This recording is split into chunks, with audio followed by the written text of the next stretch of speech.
back on air like we never have. Today, a lot has happened. A lot of things have happened. But I might not discuss all of them. I might not discuss each and every particular thing that has happened. But I'm going to say this. 25th is going to happen. 25th is going to rain fire. They have started in such a brutal manner, addressing us in a very awkward. I don't like how this particular government has been treating us. I don't like it. I'm not part of the worst particular government to ever exist is this. Worst government. And you know what? Do you know that Deputy Inspector General of Police Rangat was not charged in Ojwang's murder? Was not charged. I thought I should give you those particular updates. Not charging. Oh my God. Moramwa, what are you saying? Moramwa naona hapa akijitetea. So madam yako home. Sasa alipiga akiwa home, alikuwa na shamba tu kawaida. Akaipost Facebook. Nikampigia nikamwambia madam, usiweke picha kama hizi saizi. Hata kama tumeseparate, cheza chini. Unajua ni very easy mse online kuona Mulamwa ako TV na push show na mwingine ako ushago tu ameketi kwa shamba. So kutakuwa na disconnect fulani. Kutakuwa na kwani hapa kunaendaje? Unanipata? So nikamwambia delete hiyo picha kwanza. Saizi inafaa uko unafanya vitu zina relate na show. Akaniambia no, mimi sitaki, nini nafanya vitu zangu vile nataka. Kwani crowd ya Moramwa imefikia kiwango gani? Posting those particular naughty pictures of someone and you then come out online and just saying that nilikuwa nawachezea tu. Okay. By the way, Waluya wamenidisown. Wamesema mimi si wao. Watu wa Kitale wamenidisown. Watu wengi sana wamenidisown. So I'm just on my own and I'm okay. We will get new friends as we progress and we will get people who believe in us as we progress. I know we have people in the same shoes as us, people who resonate with what goes on in our lives and they will never forsake you. So we struggle as men, we don't cry. Ingekuwa ati nikulia, hii video ingekuwa tunamatisha, wanafanyanga hivi. Kulia tu vitunguu tu. Machozi ikipunguka unakatakata pilipili unaweka kwa moto zinatoka ukishoot. So but ingekuwa very sad and emotional, but mwanaume unafichanga hiyo side. Unataka vitu vile ziko because as we don't go with sympathy, we go with facts. And Moramwa kona show mpya, lakini nikiangalia mbona Moramwa umetime this particular moment unabonga kuhusu hii show yako. There is something that is telling me that you are being used by the government to spread propaganda and try to divert this particular kind of attention. How comes you are leaking nudes at this particular moment? Could you not wait further so that you can be able to do all those particular things that you are doing? I don't like the way you are behaving. I am not of your idea. This is crazy.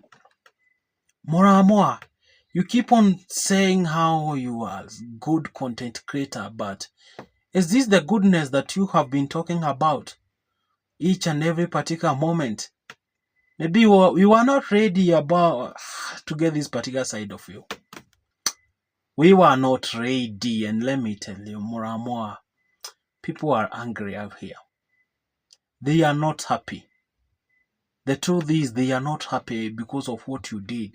Even if it was crowd chasing Moramwa, you don't learn with the crowd at this particular moment. This particular moment, we are just addressing government issues. So, that makes me feel like you are being used by the government to spread this particular propaganda.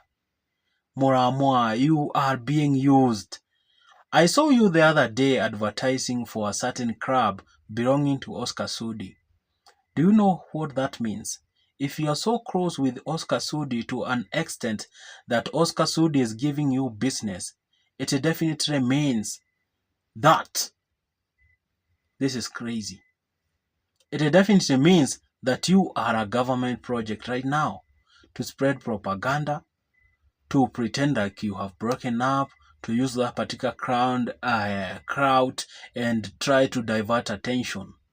But our attention is not going to change. Even if William Samoei Ruto is going to use all of you people to keep all these particular things that you are doing, it's not going to happen. More and more you are being used. More and more. I don't know how many times I'm going to say that more and more is that particular guy who is siding with the government so silent. And we have all the no. Listen to this. That's what it is. Si ndio? So tulikuwa tumefikia wapi cameraman? So I don't know the sound if it is so clear today, or should we use the microphones? My director, can you confirm if the sound is really good? Because today we have been struggling coming out live, then all of a sudden, maybe mic check, 1 2 1 2. Maybe the sound will improve. No, today we have a lot of serious problems when it comes to live streaming. Not only about the signal, it's about the sound today. Today the sound imetutesa kuanzia asubuhi hadi saa. I can't believe that this is happening to us. My guys, you need to chill as we expose this particular guy. Let us check if the sound is clear. Let us check out. as we expose this particular. The sound is so clear. I can't believe. The sound is so good. My God. Now the thing is, Obina has invited another particular guy called Honorable Absalam Onyango. The goon, the person who was promoting violence the other day. Obina, what kind of, hey, but Obina like drama. So let us hear,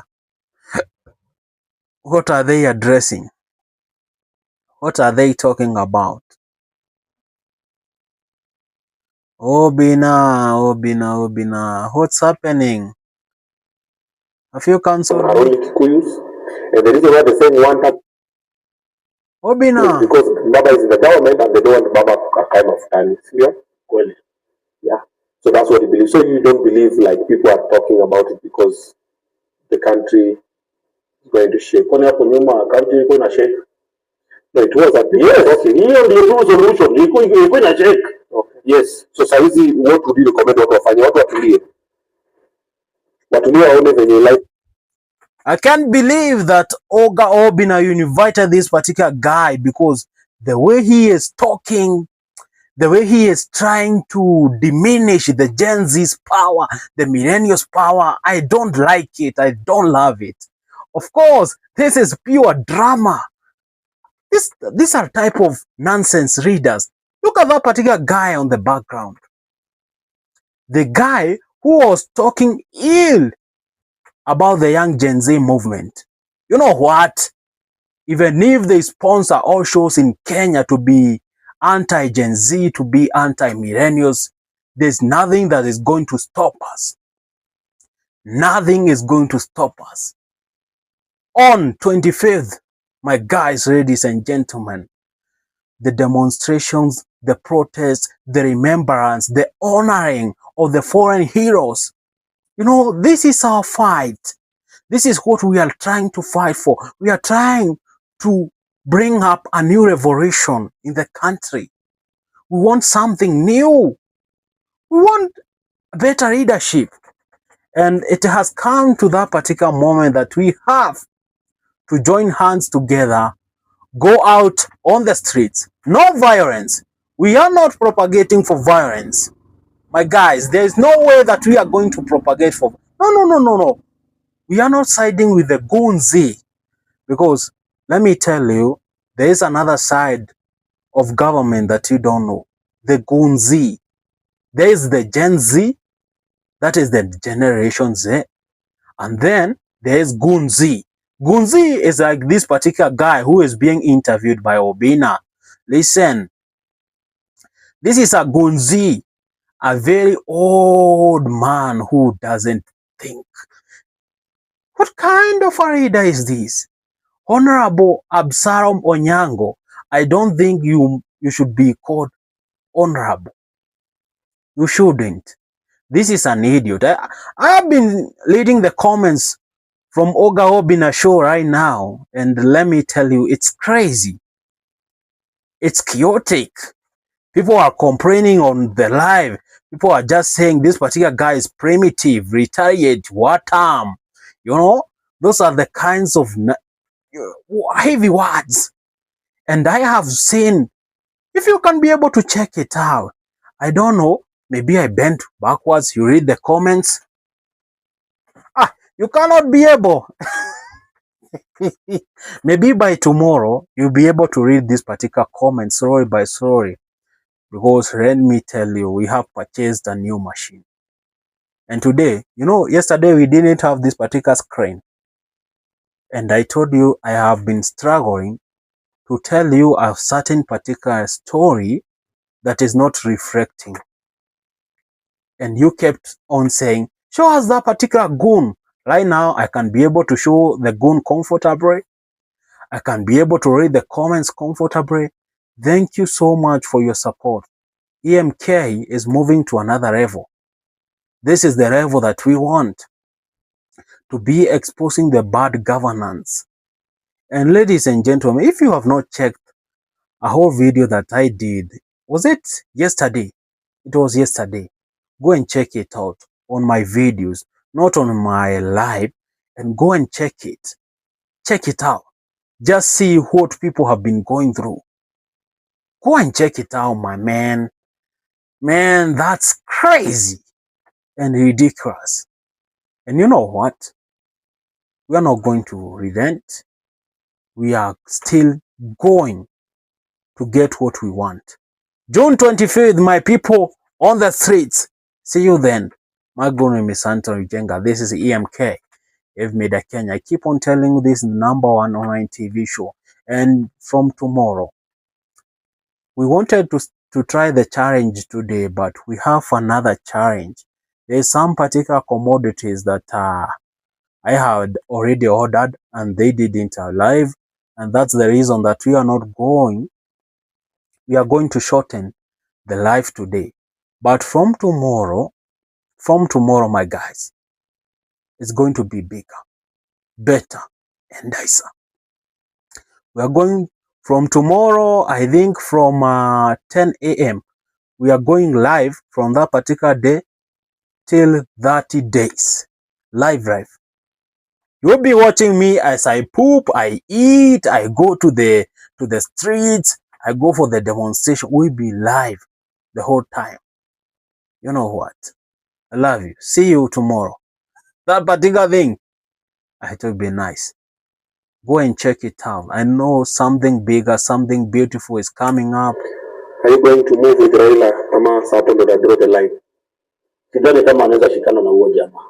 In politics you can never say never. No, that is where people get broken. No.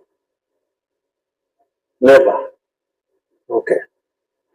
Haya, we put a poll. What's your voice? Okay? 1 term or 2 term? All the 3,000 of you who are watching this live, let's do it over there so at least we can get to show Absalom penye kuko what the guys are saying. So hapo seme ati huyu sijui ni watu wa Central peke yake ndio wanasema hivi na hivi. Utasoma majina. No, so iko hivi. So this is how it is, This is a poll. So mtu anakama hapa, mtu anakama na tap. Kisha tap hivyo inaingiza. For now you see already we have 1 term iko 92%. Alafu 2 term iko 8%. Na so mtu anatap tu hao watoto wenye na tunacheki kwa radio ni Nigeria mali Otieno. Wewe jua ni Kamau, tajuaje? Tajuaje ni Kamau? Toa jina na toa comment. Jina na comment. Yes, 1 term Otieno, 1 term Njeri, Kamau toa. Ndio watafute wafinye. Si ndio? This particular guy, Honorable Absalom Onyango, what are you saying, man? I've been checking out something today from Butembei, and let me tell you that people are angry. Angry by this particular government. Everyone is angry, and it has reached to that particular extent that the anger is boring. In fact, the anger is boring. The streets are already waiting for us. June 25th is going to be a big day. Something big is going to happen. Let us join hands. Let's come together, because let me show you a part. That is part of the things that have happened today at Nakuru. There was a fight over Nakuru orphanage as the Maadamano escalated. So these are mic testing. Mic testing. 1 2 1 2 1 2. These are the Maandamanos that were happening today at Nakuru. Very big Maandamano. As a fight between an orphanage started to escalate. Wait a minute. Do we witness this? Nakuru people, there was a huge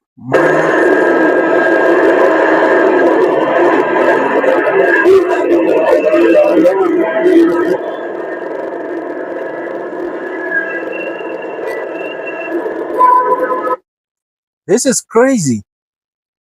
Oh my God. The streets were on fire. Let us now wait, because on 25th is going to be, what's that you ever thought?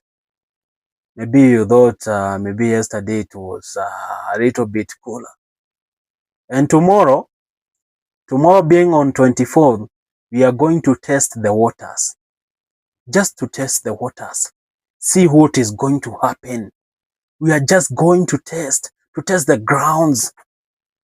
And I have heard, there is some particular guys in the army who have noticed someone somewhere that on 25th there will be a lot of military. The GSU will be overtaking Nairobi, and we will not be allowed to do the peaceful protest. But let me tell you, they are just saying that to sell fear to us.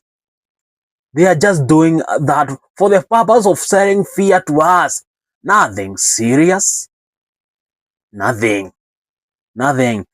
And I dare them to do that. If they think they can come out and try to strangle us, try to do this to us, it's not going to happen.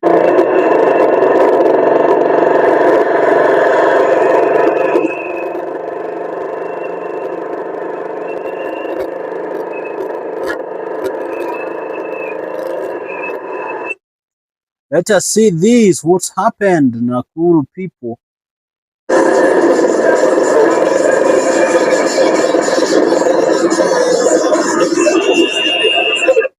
Let us listen to them. Because they are trying to mislead the court. Those cases zinafanya hapa mali walienda wakafanya forgery, watu wenye walibribe na itengenezwe. So that's why today we have a demonstration. It has been a very peaceful demonstration and with the mission of this university.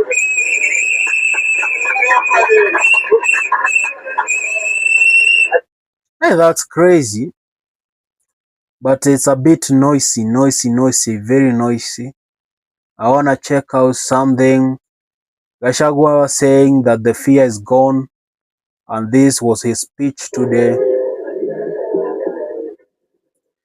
Gachagua narrates how William Samoei Ruto was insulting him on messages, on inbox, just sending text messages. A whole president doing that to his deputy. Listen to this. Oleseki, Mheshimiwa Gogoyo. Are you able to get the sound clear? Should we try this? Viongozi wetu wa jamii ya hamjambo. Yesu Yesu. Hamjambo viongozi.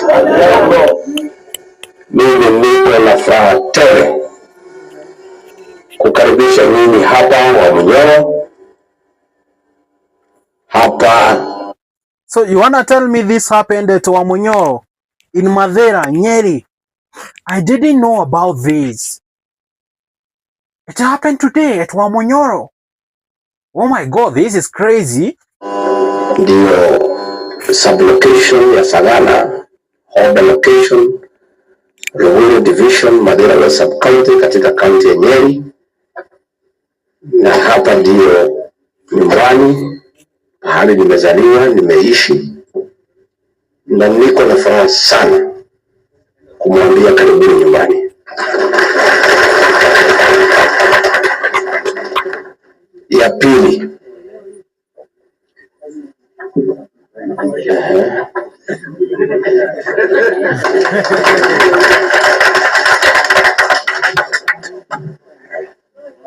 tutoe hii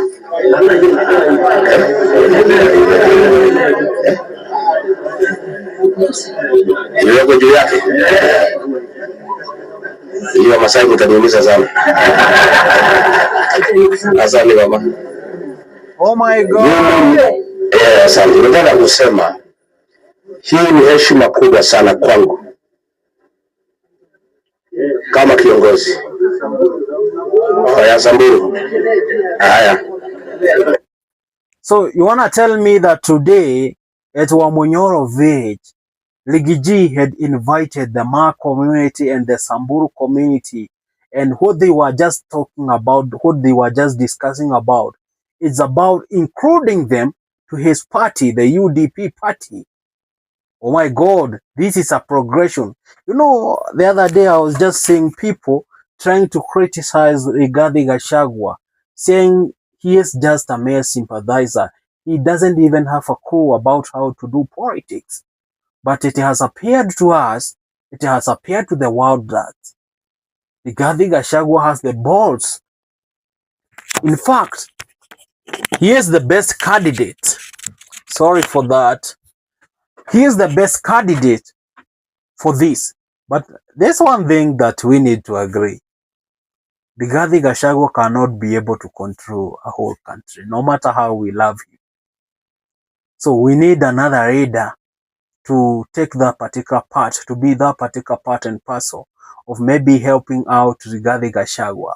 And that particular leader should be a strict leader. So according to me, this is according to me, I think between Fred Matiang'i and the former Chief Justice David Maraga, these are the two candidates that I think they might transform this particular country.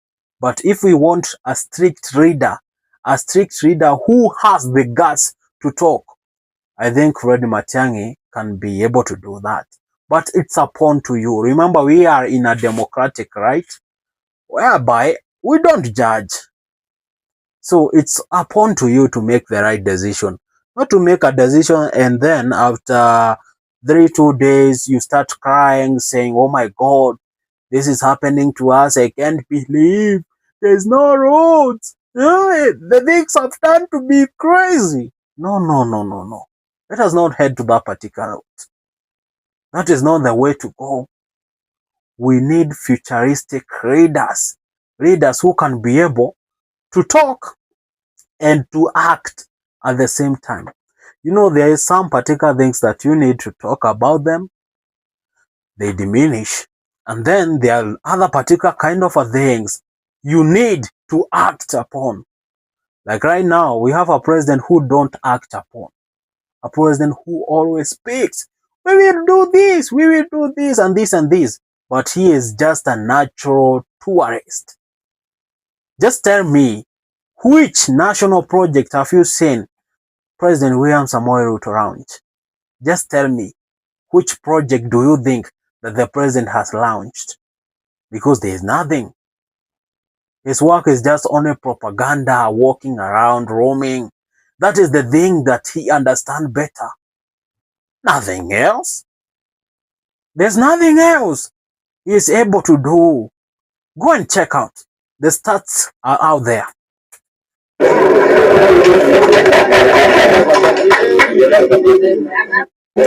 Asante sana, thank you.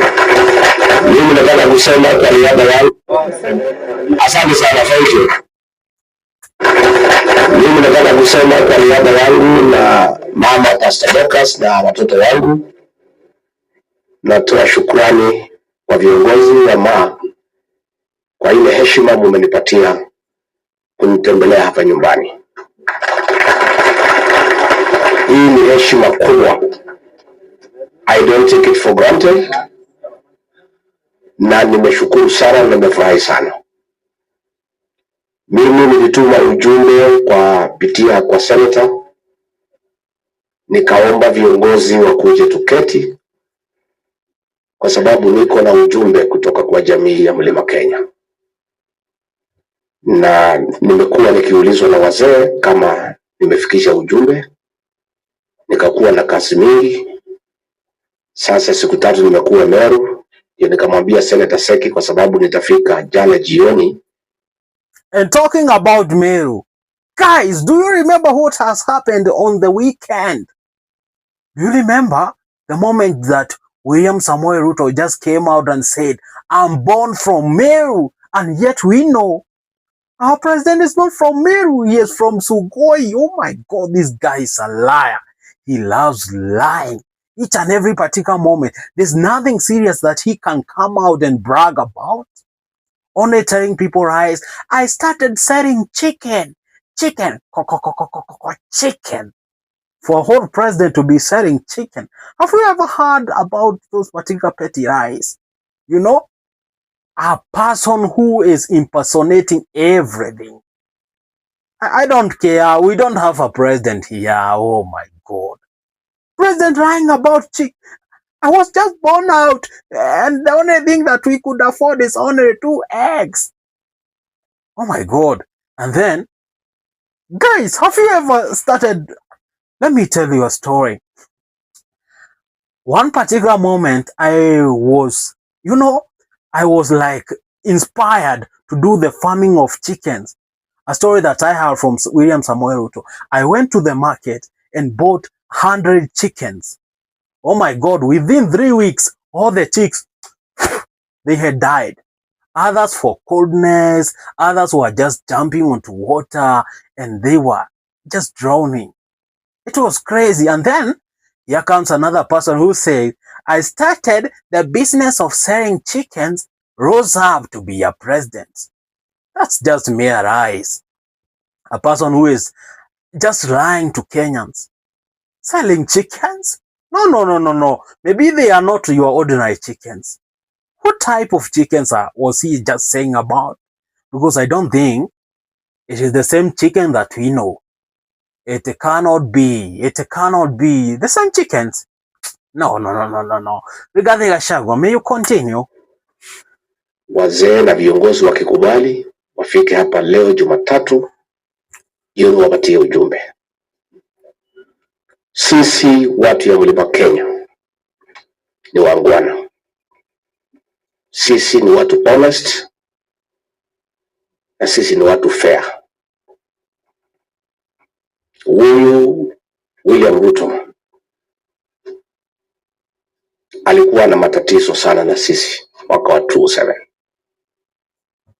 Tukakuwa na vita, watu wetu wakauawa, watoto wakachomwa kanisani. Lakini Rais Uhuru Kenyatta akatuambia ndio turudishe amani, atupange mambo yetu mbele, tusahau iliyopita, tumsamehe na watu wake, tuketi tufanye kazi pamoja. Akakuja kaunga Rais Uhuru Kenyatta mkono mwaka wa 2013, akakuwa rais wa Kenya. Akarudi akamuunga mkono 2017, akaendelea kuwa rais wa Jamhuri ya Kenya. Sisi kama jamii tukamwambia William Ruto, sisi ni watu wa shukrani na sisi tutarudisha mkono na tutakuunga mkono ukuwe rais. Hapo katikati wakosana na Rais Uhuru Kenyatta.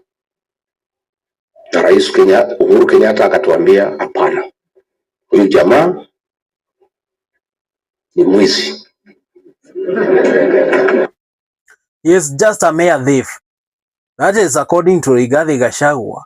He's just saying and narrating how President William Ruto lured Rigathi Gachagua to come out together, join the combo, and become the unbeatable or the best duo here in Kenya. I don't think he is the best duo. They are the worst. Huyu jamaa mkichagua yeye mtalia machozi. Uhuru Kenyatta akajaribu kuongea na sisi, tukakataa, tukasema hapana, sisi ni jamii ya shukurani na sisi ni watu ya kuweka ahadi. Tulimwahidi William Ruto tutamsaidia akuwe rais wa Kenya. Tafadhali Rais Uhuru Kenyatta, hata kama ni mwizi ni wetu, hata kama ni kichwa ngumu tuko na ahadi. Mimi mwenyewe nilikuwa personal assistant wa Uhuru Kenyatta miaka mingi. My guys, you can't believe this is the guy who was just insulting the former president the other day. Things change. Vitu vichangeanga. Things always change quickly. You can't believe that this happened to Rigathi Gachagua. Oh my God. Rigathi, the same Rigathi that we used to think that he is a lion of Nazareth. Like, oh, nothing. Akaniita, akajaribu kuniambia, nikamwambia hapana. Mimi sitaki jina ya jamii yetu iharibike. Ionekana kama sisi ni watu wadanganyifu, watu ya kutumia watu vibaya. Hata kama hii mtu ni mbaya, hata kama ni mwizi, tutaketi naye vile yako, wacha tulipe deni, wacha tutimize ahadi. Uhuru Kenyatta akasema tuunge Raila mkono, na mimi nikasema tu support William Ruto. Kura yetu tukakawanya, milioni 4 nikapeleka kwa William Ruto, 1.3 Uhuru akapeleka kwa Raila, William Ruto akakuwa president. Mimi ndio niliongoza kampeni yake hapa kwa Mlima na mali yangu, na nikafanya kazi mingi sana, akakuwa rais wa Jamhuri ya Kenya. Kufika pale ametugeuka. Hata nilikuwa nadhani kama ni mbaya atavumilia sisi mwaka 5, afiche makucha tumchague te. Hakuvumilia, akaanza kutesa watu ya Mlima from day 1. Alikuwa ile mambo ya 207 haja sahau, alificha tu makucha atutumie tufukishe yeye. Akichapa hata kile kisu cha uongozi aitumie kumaliza sisi kama jamii. So mimi nikiwa pale kama naibu nikaanza kuona dalili. Akafuta watu wetu kazi, akaharibu biashara zao, akanyang'anya watu mashamba huko Kiambu. Huyu mtu akiona shamba halali. Sasa yeye anaanza kuona hatari. In fact, we call him Ore Mashamba. He's called Ore Mashamba because of how he keeps on behaving, how he keeps on bossing everyone around. I don't like the way he keeps on doing that to us. Siku moja nikiwa pale Nyandarua, nikaambia watu wetu, nimeangalia, mimi naona giza. Mlisikia nikisema? Sema mimi naona giza. Akafurusha sisi. Uongozi wake ukaanza ni wizi na kupora mali ya Kenya. Vile Uhuru Kenyatta alikuwa anatuambia. Watu wakaanza kulia vile Rais Uhuru Kenyatta alikuwa amesema. Sasa mimi nikajiuliza, hii shida yote nimeweka watu wetu, what do I do? So mimi nikang'ang'ana na yeye nikiwa pale. Akijaribu kufuta mtu kazi, mimi nakataa. Akijaribu hii, mimi nakataa. Wabunge yangu wote, maseneta, akawapatia pesa wanipige na wapige jamii. So ikafika kiwango sasa nikaanza kumwambia hapana. Sasa kiliumana wakati ya finance bill. Mimi nikaenda pale kwa baraza la mawaziri nikamwambia, mimi rais, nimesikiza wa Kenya na hii maneno ya finance bill wamekataa. Tafadhali tuachane naye. Akasema bana, mimi ndio rais. Ile mimi nataka ndio itafanyika. Wabunge ni wangu na niko na pesa ya kuwapatia. Itapitishwa. Wewe hapana pinga serikali kutoka ndani. Nikamwambia rais, lakini si watu ndio walituchagua. Kama wanasema hawataki na ndio wakubwa wetu. Akasema wakubwa nani? Mimi ndio rais. Mimi nikasema basi mimi nataka karani wetu kwa baraza la mawaziri andika hapo nimekataa. Hii maneno haitaendelea na watu watakataa. Na kwa sababu tuko tu hapa, hakuna mahali tutaenda, andika hapo. Nikaandikwa minute. Rigiji amesema haiwezekani. Imeenda kimerubana. Wakenya wamekataa. Amerudi amesema nimekubali. Sasa pahali tumepitana kabisa ni uamuzi ya kuua watoto. Mimi nikamwambia rais, mimi ni Mkristo. Mimi ni mzazi. From that particular point, I want to insist, I want to emphasize on that particular point, because the main reason that we are going out there is just to express our feelings. The kind of animosity that we have witnessed, especially for the last 6 weeks.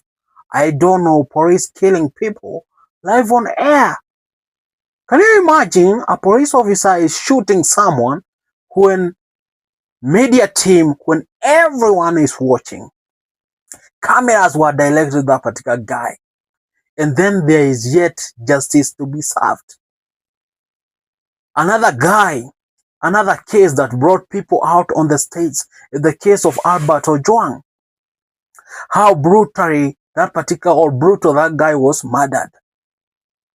It is quite the worst regime.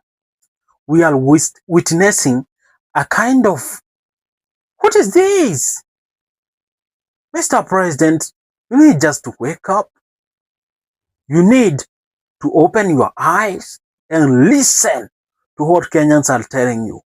Because this particular kind of killing innocent people, killing innocent civilians, especially when people come out and just talk ill about the government. When people just comes out and try to criticize the government. I don't find it how a 53, 57, 59 years of age, that's a very old man, is killing an innocent 19-year-old, 20, 25, 26. What kind of thing is that? Being criticized by a child? And then, instead of taking it, you need... I'm angry. I'm not happy, my guys. Mimi ni bwana ya pasta. Siwezi kubaliana na wewe. Siwezi kubaliana na wewe. Kuua watoto. Damu ya watoto haiwezi mwagwa mimi nikiweko. So mimi hiyo nimekataa. Akakubalisha kila mtu, mkutano wa usalama ikaitwa, akasema nisiitwe, ikapitisha watoto uwawe. Tarehe 25 mwezi ya 6. Mimi nikaenda Mombasa. Baada ya kuongea nikaitana. Si mnakumbuka? Mimi ni naibu wake, wala mimi si muona. Baada ya kujaribu kuniambia bwana, wewe kama rais ameongea usiongee, lakini nikasema ile ameongea sikubaliani naye. Lazima mimi kama kiongozi nitoe mwelekeo. Mimi nikaita TV nikasema hiyo maneno nimekataa. Hiyo watoto hapana wahuni. Hawa ni watoto wangu. These are my sons and daughters. And they have a right to be heard. And I disagree with what William Ruto has done. Sasa kutoka hapo sasa kikaumana. Kati ya mimi na yeye. Sasa tunaongea na message. Akitaka kuniambia kitu. By the way, I loved that particular speech that Rigathi Gachagua made at Mama Ngina's house. Was it at Mombasa? Let's check it out. We need to find that particular video. Na mimi namjibu. Tukiwa mkutano wake nitukana, mimi namtukana. Sio? Ya tena mimi nikamkabisha chini. Hapo mbeleni ameanza mambo ya Moi ya kugawanya jamii yangu. Yeye ameunda jama kugawanya Wameru na Waembu, anawaambia hao nyinyi ni Mount Kenya East, hao wa Kikuyu ni Mount Kenya West. Sasa mimi nikaona hatari, kura yetu inakuanga na nguvu ikiwa chodomo. Sasa nikaona huyu jamaa vile anaendelea, nikamkatisha chini, kaambia wachana na hii maneno, sitakubali, usijaribu kugawanya sisi. Akaendelea, akatoka hapo, anaita vijana, anawapatia pesa, chukua ndege na pesa ya Marambe 5 million, sunguka pigana na huyu Rigiji. I've gotten it, my guys. Kijana kutoka Murang'a anamwambia wewe, you wanna pray?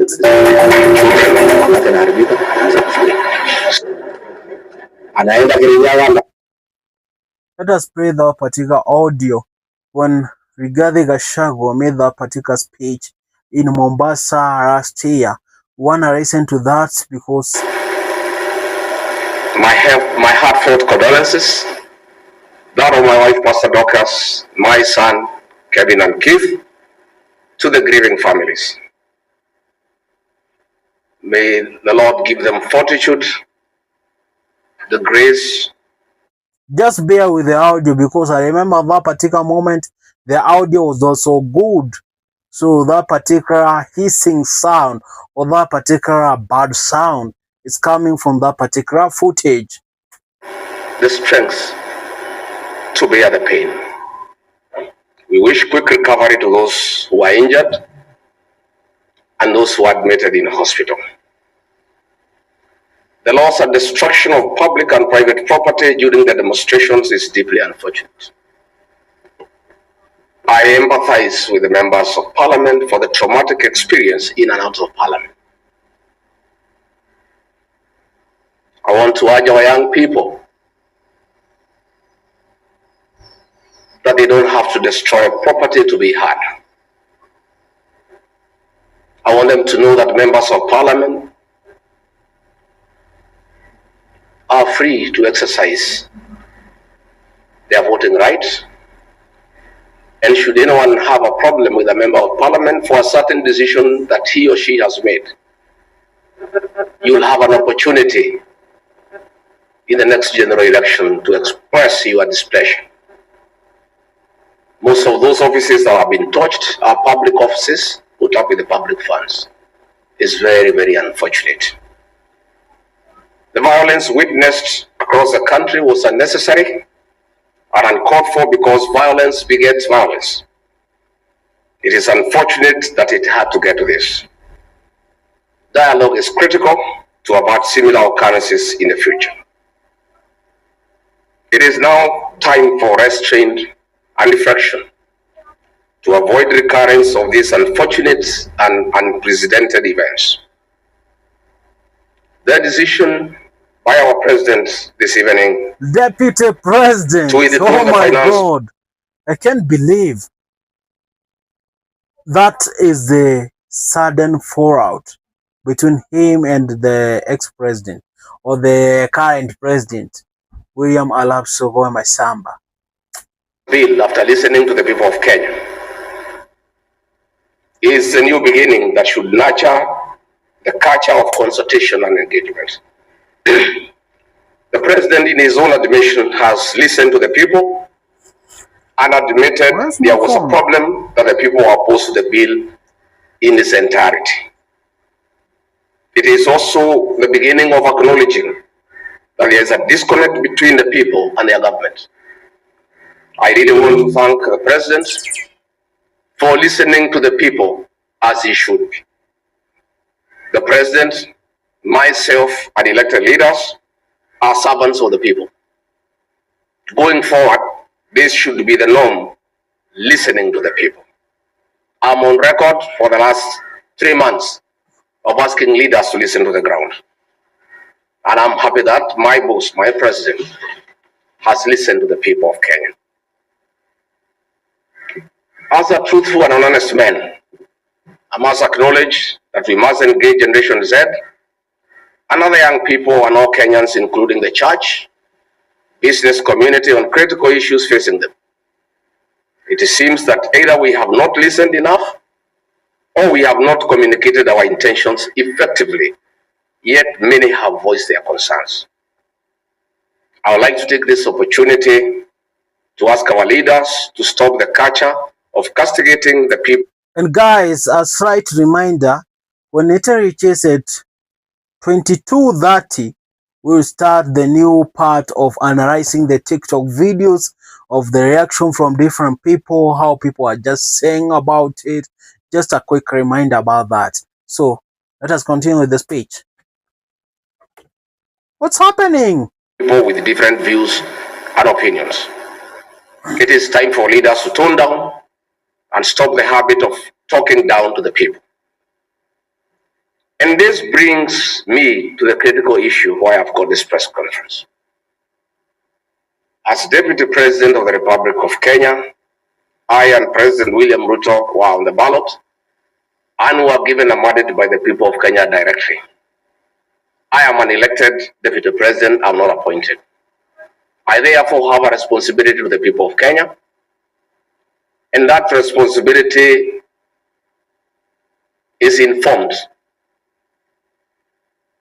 by my belief that honesty and truth are critical components of leadership.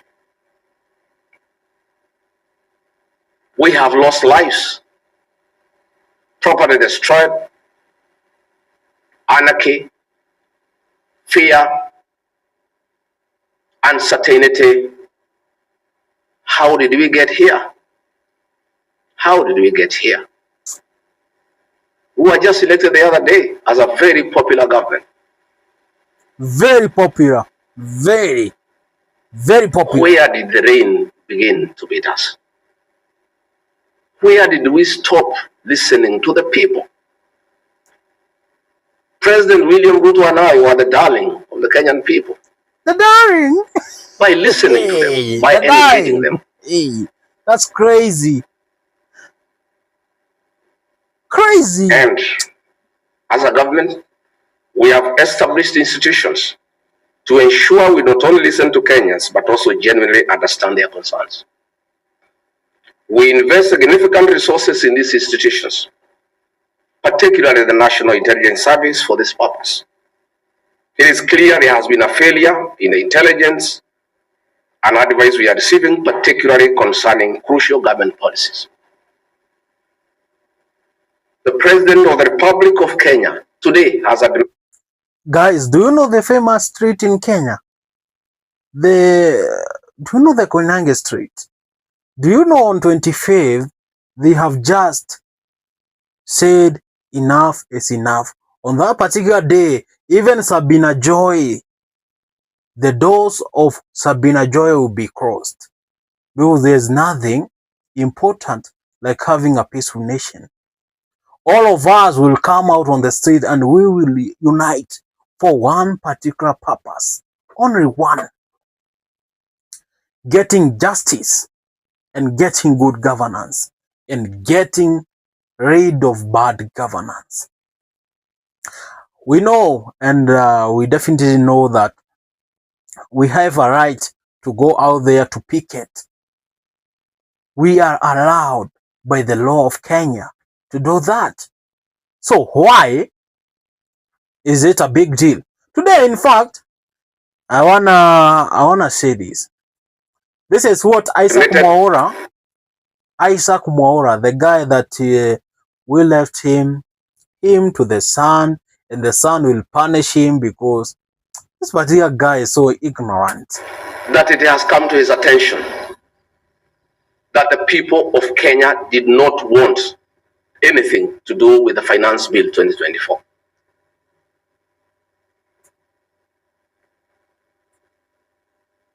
The President has now agreed that we need to listen to the people. And I sympathize with my boss, President William Ruto, because this information was not available to him. I know President William Ruto. Had he known 2 months ago that the people of Kenya did not want anything to do with the Finance Bill 2024, he would not have asked his parliamentary party to push it through. Yet, we have an organization paid by the public to give him and government such information. And that is where the problem is. We have a dysfunctional National Intelligence Service that has exposed the president, the government, and the people of Kenya. Had the National Intelligence Service briefed the president 2 months ago about how the people of Kenya feel. Let us listen to this particular guy. I wanted to call him a buffoon. Ama tunaelewa na hapo. Hiyo sio jambo geni. Lakini ilifika mahali hata wewe ukishikwa na polisi kwa sababu ya tuhuma tofauti ya fulani, yote inaitwa abduction. Ile inaitwa lawful arrest. Umeshikwa kwa sababu ndivyo kulingana na mujibu wa sheria. Ndio. Lakini unapata mtu anasema ni abduction. Sasa hii abduction imekuwa kila kitu ni abduction, kila kitu ni abduction. Na hapo pengine lazima tuendelee. Oh, no. Yale ambayo leo mimi nafikiri na nataka kusema hapa, Mheshimiwa Rais ndio mkuu wa nchi. Yeye ndiye msemaji wa kwanza wa nchi. Tunafuata kile ambacho yeye amesema, kwa sababu mimi kazi yangu kusaidia kusema kama kiongozi ambaye amesimamia serikali. Kuna mwingine ambaye anamsaidia kusema kama kiongozi ambaye anasimamia dola. Unaelewa? Kuna tofauti. I want to go to pee, then I'll come back. I want to discuss this. Na yeye akishatoa kauli hivi, ameshatoa msimamo, huo ndio huko. Lakini haimaanishi kwamba watoto wameanza kupotea chini ya uongozi wa awamu ya 5. La hasha. Wengi wamepotea hapo awali, na ni jambo ambalo lazima tuliangazie nini ambacho kinachoendelea. Naam, ili tuweze kupata suluhu la kudumu. Sababu kuna swala hapa kidogo, kwa sababu kweli wengi wamepotea, lakini this guy is so boring to watch. Let us listen to Rigathi Gachagua. About the Finance Bill 2024, so many Kenyans would not have died. Property would not have been destroyed. Offices would not have been touched. Was a junior officer in the National Intelligence Service before he was appointed as DPP. When he was appointed to the office of the Director General, because of inferiority complex, he chased away all the people who were senior to him when he was in the service, therefore crippling the capacity of that service and making it dysfunctional. 3 directors were chased away and reassigned to desk jobs in ministries across government. 13 assistant directors, men and women with proven track record of intelligence collection and analysis, were removed from the National Intelligence Service, leaving a shell under a clueless Director General who has no capacity to run the organization. And that is why the security sector was caught off guard by the intensity, the anger of the Kenyan people, the agitation of the Kenyan people, the resilience of the Kenyan people. Had Nurdin Haji done his job, we will not be where we are today. He has no capacity. He is out of the country most of the time on business trips. The country is on his own. My boss, President William Ruto, is exposed that he has to back down and admit that he has hurt the people of Kenya. Yet this matter has been in public domain for the last 2 months. I want to say that Nurdin Haji must take responsibility for the deaths that occurred. Even he must take responsibility for the mayhem. He must take responsibility for failing President William Ruto. He must take responsibility for failing the government of the Republic of Kenya. He must take responsibility for failing the Kenyan nation by not doing his job and advising correctly. And he must do the honorable thing, not just take responsibility, but resign from office and allow the president to pick. Deputy Inspector General of Police should just do the same. Just resign, leave the office, because Albert Ojwang. Then there is a crazy story roaming around about someone who was given 2 million Kenya shillings. Even he was not given, he was promised by the promise guys, the Mr. Promise. Do you know the Mr. Promise guy? Mr. Promise guy promised to give 2 million Kenya shillings to a person whose son died in a police station. And that particular mzee did a press conference and said it's okay and it is so good that Mr. President, you have... It's crazy. Pick a competent Director General. I want to request President William Ruto to consider, as a matter of urgency, to recall the 3 directors who are removed from the service and the 13 assistant directors to come and help reconstruct the service and get sanity back to the National Intelligence Service to serve the President, the government, and the people of Kenya. President William Ruto deserves better. He deserves a Director General who knows what he's doing. He deserves a National Intelligence Service that is effective and that can analyze situations and keep him and the government informed on what is going on. It is embarrassing to me as Deputy President that it has taken protests, deaths, mayhem, destruction for the President to know the truth. Yet there is an organization charged with that responsibility. I have publicly stated that under this administration, Kenyans are free to criticize the government without fear of reprisal and state agencies. This was a promise made by both the President and I when we were sworn in. I want to call upon overzealous heads of security agencies not to be tempted to use the criminal justice system to manage politics. Let us manage politics the conventional way, through reaching out, consensus, and concurrence. I am informed that members of parliament who voted no have already been targeted by the National Intelligence Service for harassment for their political stand. This is a promise the President and I gave to the people of Kenya, that never again shall we use the criminal justice system to manage politics. I want to say that the President and I gave a categorical promise to the people of Kenya that the issue of abductions and extrajudicial killings will never happen again. Sadly, this is back. It is unbelievable that the son of the Honorable Attorney General of Kenya, Justin Bidan Muturi, was abducted at night in a commando style by officers of the National Intelligence Service and held incommunicado. Commando style. Did you hear that? I know it's a serious issue, but how can you say commando style? Commando style. Hey, that's crazy. Let us hear that particular part again. This is back.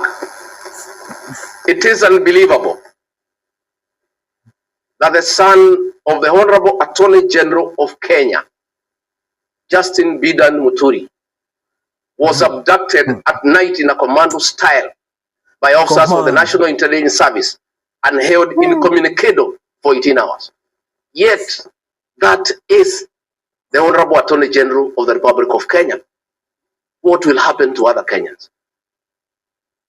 True. I want to ask our law enforcement agencies. And to add something on that, if someone can die in a police station, what about that? You know, we kept on thinking that police station is the most safest thing or the most safest place on earth. Oh my God, it's not. Not. To dignify the President and I before the people of Kenya and not backtrack on the promises we made to the people of Kenya, that we shall never again use the criminal justice system to manage politics. Yesterday, Nurdin Haji was trying to put up a team together to craft lies and propaganda and attribute the chaos that were in the country to lead us, I included, former President Uhuru Kenyatta and others. Yet it is very clear, and the President has admitted, that these protests were caused by the anger of the people of Kenya. And they are... Yeah, the protest that is continuing on Kenya right now is because people are angry. And people are so angry. Refusal of Finance Bill 2024. Yeah, it started from that particular moment. Service not to take... That is the moment that things started boiling up and piling crazy. You need to listen to that. Whom to engage because they are leaderless, they are tribeless, they have no organizational structure, but would like to engage the right people. There could be a temptation among some young people around us in government to pick some friends of theirs and attempt to bring them for discussion. So I want to challenge our young people and salute them for their courage and conviction and the love for their motherland to come up with a structure on how they can engage government in accordance with what President William Ruto has guided this afternoon. In view of the very wise decision by the President, in conformity with the wishes of the Kenyan people, to withdraw Finance Bill 2024 that was in court. And 2025 should be withdrawn. Did you hear the other day Kimani Ichung'wah just... Kimani Ichung'wah is an idiot. I don't think he is quite a wise guy. Did you hear him? I need to search for that video. Kenyans not to punish members of parliament for the stand that they took. A government is formed by a political party. Once a government has a program in parliament and decides it is good for the people, members of parliament from that party must toe the line. I don't want you to punish our members of parliament.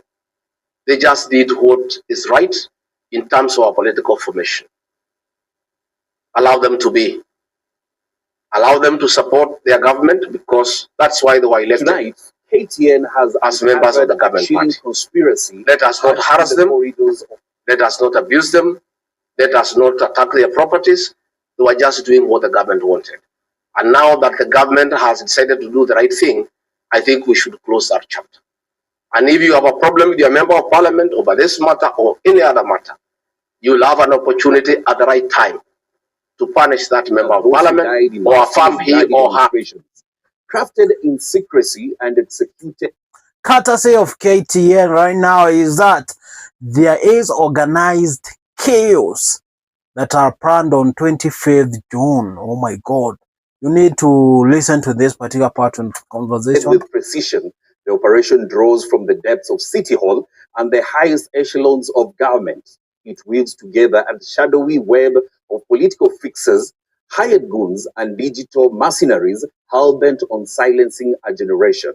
From disruption to destruction, this is not just about protest. It's about power control and the lengths some will go to crush dissent. This is the inside story. Let us hear the inside story. Wednesday's planned Gen Z protests will mark exactly 1 year since over 6 young people lost their lives in a deadly finance bill uprising. But as scores of young people prepare to take to the streets this Wednesday, a covert operation to stop the protests is underway that could plunge the city into chaos. The shadowy plot, backed by high-rank people are being paid money to disrupt that particular demonstrations on 25th. You need to find these. Oh my God. Of property. A squad of hired goons are on standby to unleash terror, targeting mainly the soft spot of the protests, women, so as to spread panic, as well as execute orders to snatch phones to prevent the documentation of police brutality and rights violations. Hao vijana wachache wamekuja Nairobi na rungu ndio wameletea shida, mkuje wiki ijayo ndio mjue vijana hapo wako hapo. Vijana mko wangapi wako tayari kudefend serikali? Twende Nairobi. Twende Nairobi. In their motorcycles, in the presence of police officers and chanting anti-protest songs. The grand plan that brings together senior government figures, parastatal heads, and digital Government officials, parastatal heads, and digital propagandists. What are digital propagandists? These are those particular people use their social media platform just to spread propaganda. And I'm just going to mention a few. This is particular guy who is called Dennis Itumbi. Dennis Itumbi, he was and he is a blogger and he is a digital propagandist. He tries to direct a certain narrative, he tries to direct, and there is also another digital propagandist that I'm going to mention because, oh my God, not all people should be mentioned right here. propagandists aims to plant goons in key protest zones across Nairobi's CBD, arm them with clubs and other Mathare. I want to go straight to the point. According to KTN, these are the places whereby it will be held: Mathare, Korogosho, Kibera, Kawangware, and Kayore. These are the major places where people are being recruited to cause chaos and to cause trouble on that particular day. So just kindly note this, that people from Mathare, Korogosho, Kibera, Kawangware, Kayore, don't be used by the government to spread all this particular negative energy. We don't need negative energy in this particular country right now. No. Korogosho, Kibera, Kawangware, and Kayole promised cash and protection in exchange for silence and brute force. ATN has now obtained damning WhatsApp messages and internal memos that expose the anatomy of this counter-protest operation. The operation is being coordinated and driven by a woman identified as Antonella Kakuko. That exposed the anatomy of this counter-protest operation. The operation is being coordinated. I see a message from Dennis Itumbi saying, good people, focus. It is not over till it's over. Then we engage gear 2. This is a crazy, creepy messages. KTN, oh my God. You did such an amazing work. I can't believe that you did it. Oh my God. Thank you to KTN for providing this information. We could not have known. Another person called Neira in that particular WhatsApp group is saying, good morning to you all people. Please avoid Nairobi CBD and its environments by all means today. Inform your friends and colleagues too. Huh? And driven by a woman identified as Antonella Kakuko, known in political circles as simply Nella. So Nella is the one who is organizing for goons, according to KTN. Is a key figure in UDA's communication team, feared and revered, tasked with mobilizing millions of shillings to bankroll the mission. That is the picture of the lady who is, oh my God. So this is the one who is organizing for goons, this. According to KTN. You need to note that. Her latest tweets speak of a venomous woman on a mission. Pick this one for instance. This is what Antonella Kakuko said, the woman who is spreading the propagandas or organizing goons for that particular day. Marehemu watarajiwa wa Wednesday is Wednesday na occupy State House and other protected areas. Laleni salama. Hiyo haraka ya kwenda Zayuni sijui umetoa wapi, lakini Waswahili husema mtoto akililia wembe. Marehemu watarajiwa wa Wednesday is Wednesday na occupy State House and other protected areas. Laleni salama. Hiyo haraka ya kwenda Sayuni sijui mmeitoa wapi, lakini Waswahili husema mtoto akililia wembe mpe. At City Hall and running a seemingly parallel process is a lady identified as Elizabeth Waithera, popularly known as Liz, who has emerged as a central figure in last Tuesday's recruitment of goons. Some of the goons have since confessed that they had been recruited to work on behalf of Nairobi Governor Johnson Sakaja. but the governor has come guns blazing. I have never and will never sponsor violence of any kind. But the goons that we saw on the streets, they were chanting the name of Sakaja, Sakaja, Sakaja, saying Sakaja ametutuma. And I remember one guy who was most likely to be torched, fire. And he just came out and said, Sakaja sent us. This is crazy. KTN has done it. KTN News, oh my God, this is A. My entire political life has been anchored on siasa safi, which upholds human dignity, the rule of law, and the democratic right of every Kenyan. Mchezo ya kwenda Kongware kuchukua watoto wetu unawahami ndio waende wafanye uhalifu. Sakaja, you must stop. Wewe walikupigia kura Nairobi, upatie wale vijana ajira, sio kwamba wapatie silaha ya kuingia katika vitendo ya uhalifu. In the office of the Chief of Staff and Head of the Public Service, Felix Koskei, this lady, Karen Cherotich, popularly known as Kiki, is charged with coordination and mobilization of funds, others coordinating the scheme, A Mobilizer for Kayole. Calvins Okoth, popularly known as Gaucho, who famously brands himself as the ghetto president for Makadara area, Swale Sonko for Kibera, and MCA Absalom Odhiambo, also known as... Do you remember the MCA that Obina has hosted? Is it even later or maybe Obina is running the show with this particular guy? The guy that I came out and said he is a buffoon because he is organizing criminals to interrupt the demonstrations or the protests that will be on 25th June. I am not of this particular idea. I don't love it at all. Matakwe for Korogocho, the mainstream media, is among top targets ahead of Wednesday's planned protests, with digital strategists having already developed smear campaigns and hashtags intended to discredit media outlets. The National Police Service, sources say, has been quietly co-opted into the plan, with past evidence of goons straddling through the city, seemingly under their protection. They have, however, since distanced themselves from the plan. And as Wednesday's protests beckon, one thing is clear. Much still hangs in the balance. What was meant to be a day of civic expression may yet again spiral into another flashpoint of chaos in the city.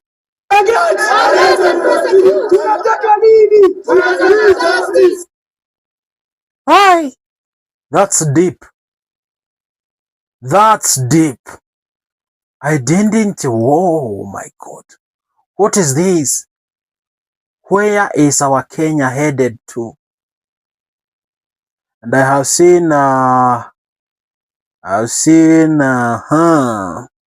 Obina. As you know, IPOA is now done with the body.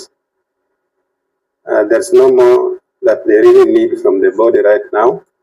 And this sets into action the next journey for the final journey of Albert. So we as a family have decided on the date of burial.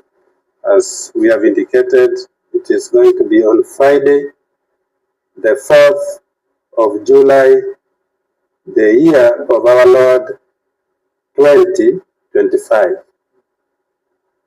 And that is a hallmark of an event, and we expect Kenyans to get it clear so that those who are planning to attend can attend.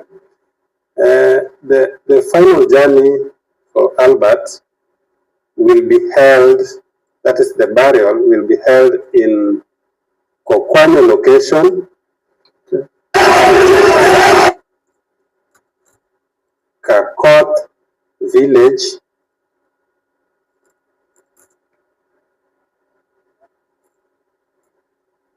Rachonyo East sub-county of Homa Bay County. Okay. Near Nyawango Primary School. Nyawango Primary School has Nyawango Junior Secondary School and Nyawango Senior Secondary School. So that's the exact location. Somebody can Google Nyawango Primary School, Nyawango Secondary School, Nyawango Comprehensive School. All that leads you to the same place. So we intend to have wanatoka maandamano wanaingia KFC kukula kuku na minofu. Wednesday, 2nd July. The Finance Bill 2024, which proposed a raft of new taxes on essential goods and services, was passed by Parliament despite widespread public opposition and ongoing protests. As members of that opinion say aye.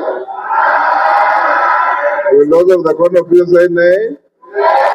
1 year later. Firing on July 11th, 2024 included Professor Njuguna Ndongo of the National Treasury and Planning, Aisha Jumwa of Gender, Culture and Heritage, Livestock and Development, Ezekiel Mashogu of Education, Ababu Namwamba of Youth Affairs and Sports, and Susan Nakumicha Wafula of Health.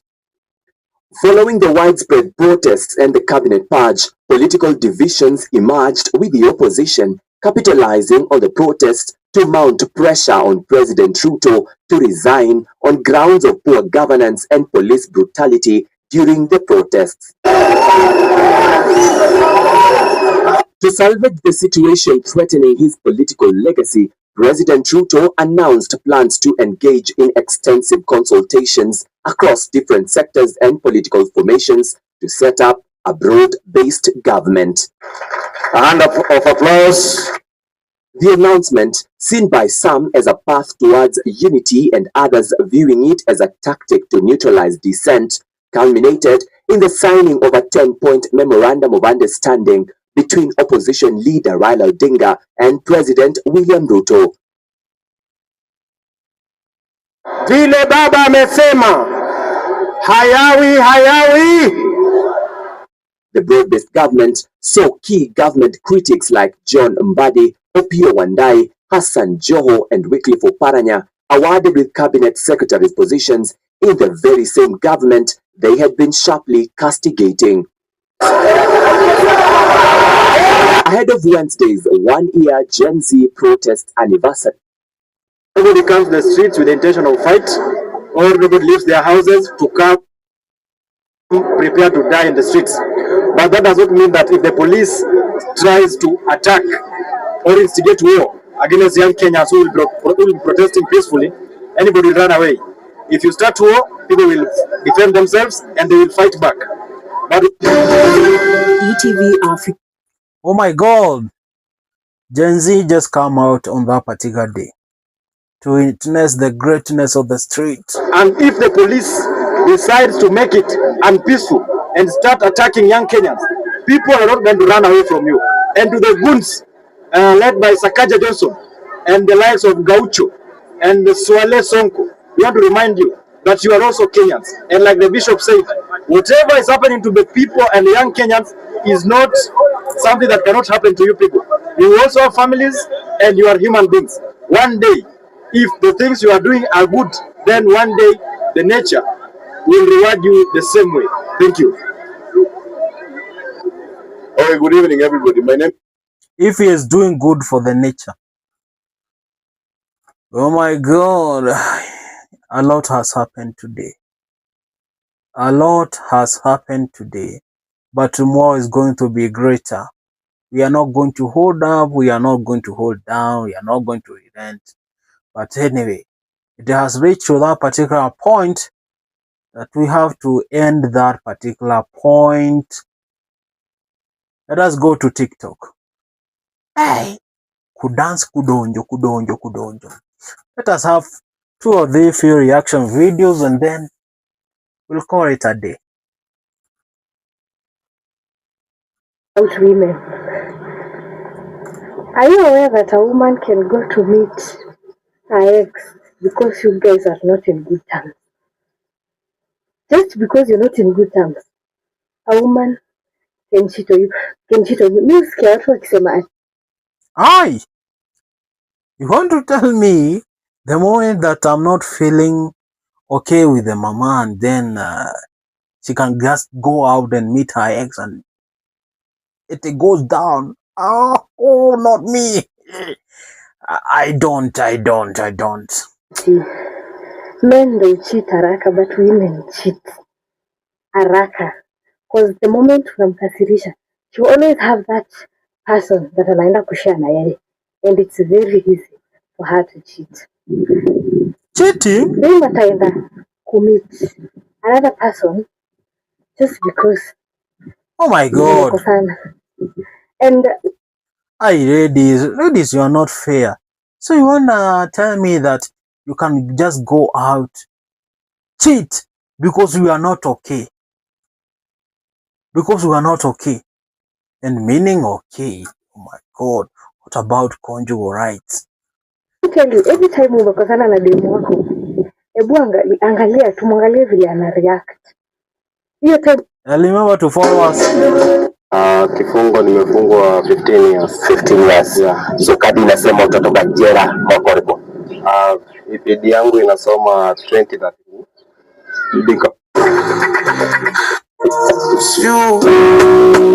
We want nice videos.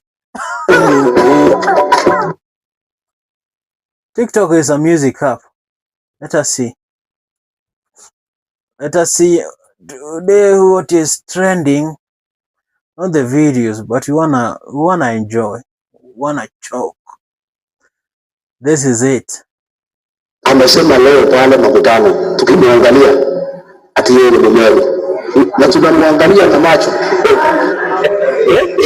Sasa wazee zile hivi uongo wake umefika kiwango ati naambia wewe ni mume. William Ruto has now become a pathological liar that he believes in his own lies. Ati anasimama pale makutano ameangalia Wameru namna hii kwa macho na hawezi ona aibu, na ni Wameru anaambia ati yeye ni Mumeru. And yeah, you have a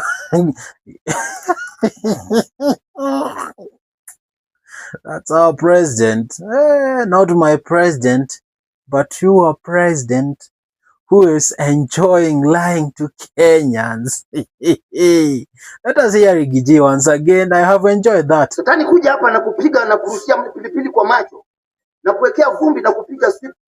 That's not enjoyable. Wanna have something good, something nice. Let us hear this. Na mimi nataka niseme kwa mzazi wa Albert, mimi sijaona mzazi mjinga, mzazi takataka, mzazi ng'ombe kama huyu mzazi wa Albert. Wakenya wamesimama na huyu mzazi wa Albert wakachanga 10 million. Hakuongea kitu yoyote. Ile kitu. You mean Kenyans changad 10 million? Oh my God. I can't believe that. But it might be the truth, or you know. I wanna check out another meme. Maybe let us check through this.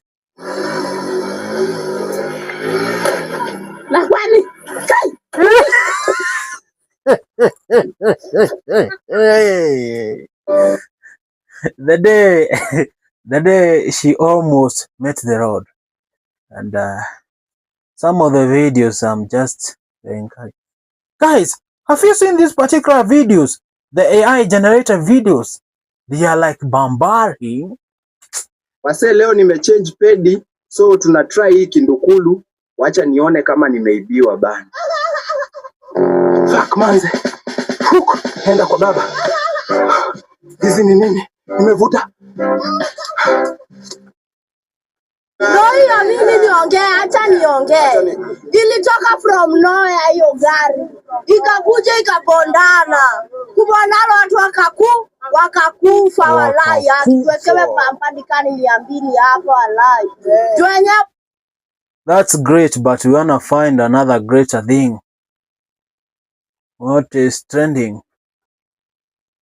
Aibu kubwa sana ambayo imetokea katika nchi yetu ya Kenya. Kama mimi ningekuwa rais saa hizi, ningekuwa nishafuta watu katika hiyo ofisi. Huyu hafai kuketi ndani ya hiyo ofisi hata dakika moja. Huyu mtu anaitwa Lagat. kwa sababu ameondoa maisha ya kijana mdogo ambaye alikuwa na future katika nchi hii, na sisi hatutakubali hata kidogo kwamba ifichwe hichi kifo. Wanaanza kusema sasa, kwa sababu yeye ni DIG, anafikiria anaweza kudanganya Wakenya wote. Anasema ati mtu alijigonga alafu akaanguka chini akakufa. Kwani alikuwa anacheza mpira yeye huko ndani? DCI must establish culpability and they must pin it to an individual, not the issue of suspending individuals. That is PR exercise. We want a swift action. Otherwise, the people setting up the president should be unearthed, because the issue that is happening is an issue that is image spoiling. Unless, the... Hi. My God. Oh my God. Wanna find another one. The Mesheveve chief.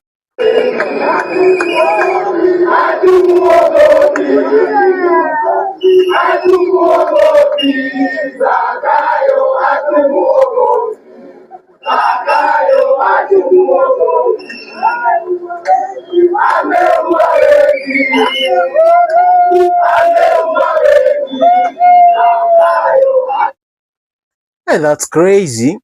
Guys, this video is worrying. That's the news guy.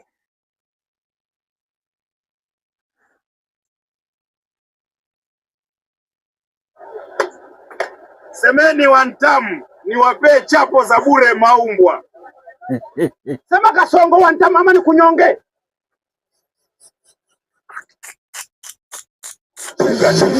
Ifike mrazi huku mtani. Semeni wantamu niwapee chapo za bure maumbwa. Sema Kasongo wantamu ama ni kunyonge. This is nice. I wanna check some few videos about this guy. Form 1. Unakula nyama. Kwani wewe ni simba? Enda huko kashibe harufu. AI has changed everything. Yangu jana ilikuwa inacheza hii mtaa. Usikue fala. Kwani unadhani mtura umekula imetoka wapi? Morio, hebu kata ya mbao. Brother, umeona mbwa yangu jana? This particular VEO videos are somehow funny, attractive. I love the way. Do you know how to use this particular AI? Look at this particular video. We will not be silenced. We demand justice now. I wanna pray this. Wahi, you talk too much for someone whose breath smells like expired sambusa. At least we will not be silenced. And guys, kindly go out and check us out on TikTok. We are doing great things. I don't wanna. This is how fashionistas talk. The biggest tournament in Africa, the biggest money match, and the biggest money tournament, and Caesar is losing. Oh, so you know what? We medali 10 za wewe. Nikikumbuka nishinde mama na kasirikanga. This guy, I find him so hilarious. Alafu watu wengine wanacheka.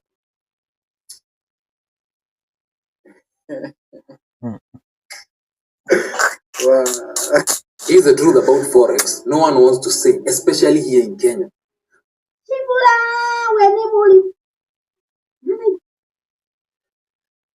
Wa Kenya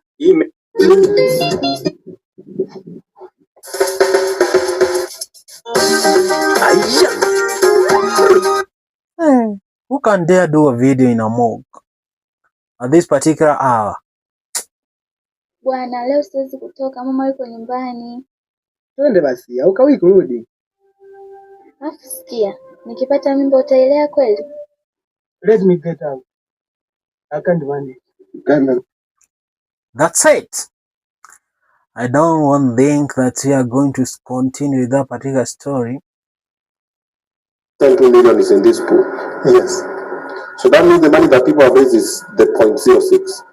Because 2 million is the president. No. The money that the general public raised is, as at yesterday, we were at 2.06. That's for the people. That is from the general public. So the one for the president, the one for the president and the one from Honorable Raila is in the same account.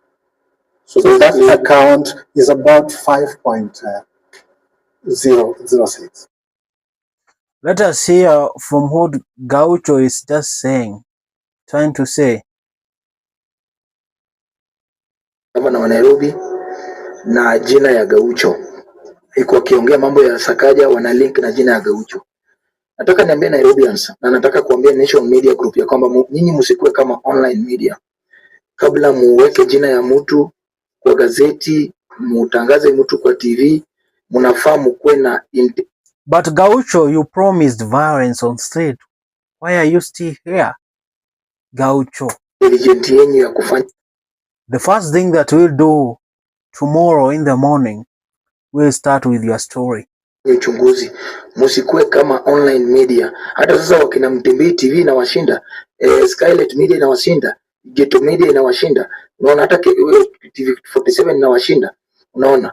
Mimi nilisema ya kwamba kabla this guy is a criminal. Zile watu wako na hasira, nilisema sitaongea kwa sababu watu sasa hivi wako na hasira. In life hata ukikosana na bibi yako sasa zile wako na hasira unamwachia time, unakaa kando, unawaacha hasira yake kishatulia, then sasa unaanza kudiscuss hii issue. So mimi nataka kusema ya kwamba hii story nililinkiwa up na Sakaja. Nataka niambie Nairobians ya kwamba story na Sakaja mungenitoa nje kabisa.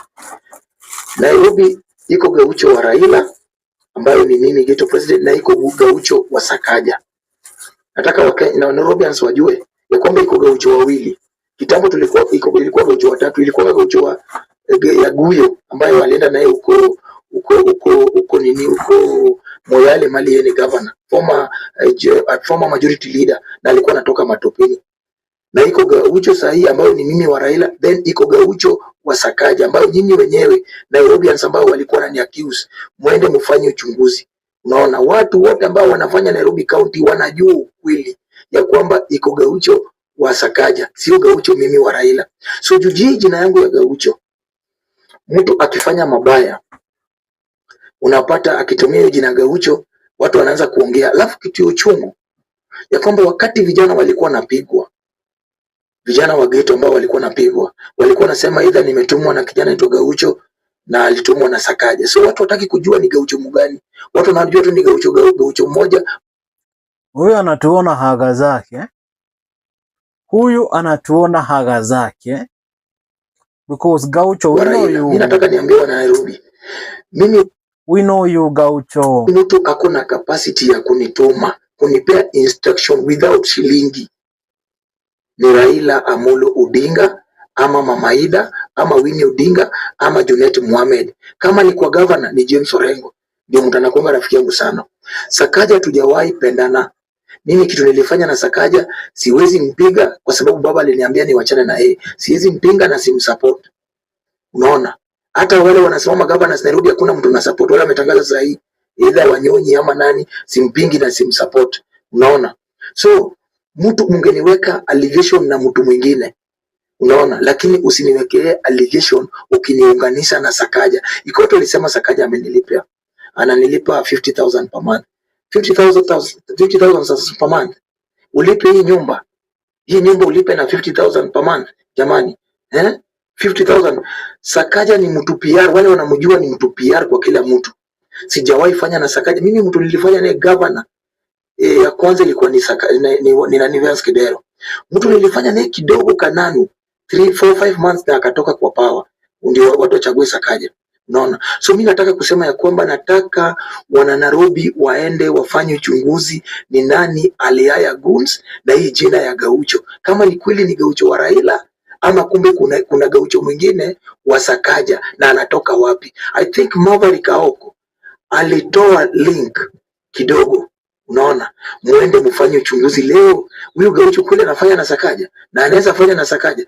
The last time nilisalimana na Sakaja tulikuwa Addis Ababa na nilimwambia kama tuko na MCA wa Dandora phase 4 anaitwa Danoria. Tulikuwa na nominated MCA Catherine Okoth na mwingine hapo no MCA wa Ngara Pangani. Nikamwambia mimi sikupingi na sikusupport. Hapo ndo tulipiganga picha na Sakaja hapo Addis Ababa kwa election ya baba.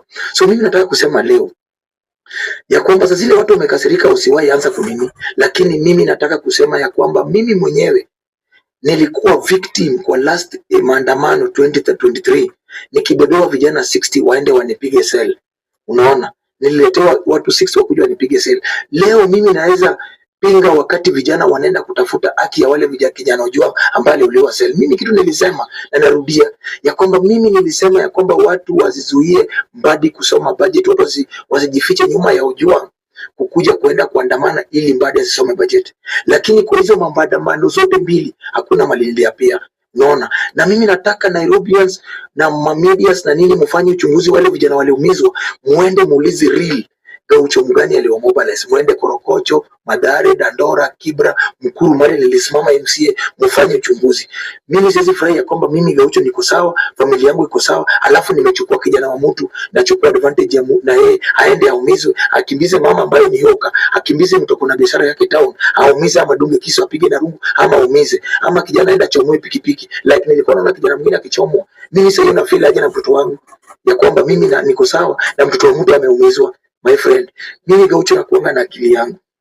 Na mimi nasema politician anaweza nitumia na aje nitumia ni Raila Odinga. Hakuna politician yoyote ambaye anaweza nitumia, kwa sababu politician na policeman akikutumia ujue siku anajua unaweza toa secret atakueliminate.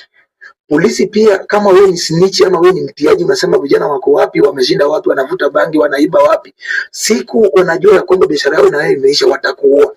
Mimi naambia vijana wa getu, mtu asichukue advantage na nyinyi muende muumize vijana wenzenu. Hao vijana kitu wanapigania, tumepitia mambo mingi Dandora, Mkuru, Mathare na wapi juu ya polisi. Na mimi nataka kusema ya kwamba Boniface Mwangi alipost jina yangu kwa sababu Boniface tujaisigizana. Tulikosana wakati wa Atuli, ile statue ya Atuli. Wakati walienda kutoa na mimi nikaenda na vijana, nikaenda nikaweka nikakuwa mpaka leo huko Dick Road, Keleleshwa. Hapo niliwakimbiza yeye na Alai. Kutoka that time mpaka leo ya Atuli hatujaisigizana na Boniface Mwangi. Mtu mwingine ambaye tujasikizana na yeye ni Eugene Wamalwa. That's why alienda kwa TV anasema Gaucho. Hakusema ni Gaucho wa Raila ama Gaucho wa Sakaja. Uhuru alimpea 5 million na akampigia simu anipeleke tukutane, alikataa. So mpaka leo nilimtusingi. Kutoka leo mpaka leo hajainipenda. So aambie wa Kenyans ni Gaucho gani alikuwa anaongelelea. Na mimi nasema watu wa Mount Kenya wananipiga kwa sababu mimi niliwaambia ya kwamba wakikuwa nasema mimi nawachukia, mimi siwachukii. Mimi nawaambianga tu kweli, na hiyo kweli wataki kusikia. Ya kwamba hao ndio walituambia kwamba wao wapangwangwi last election 2022. Walisema hao wapangwi na ule mtu tunasupport ni muganga, ni mchawi, mtu wa standawili hawawezi msikia. Unaona? Na sisi Wajaluo tunatumika kupigania mtu ambaye anapenda damu.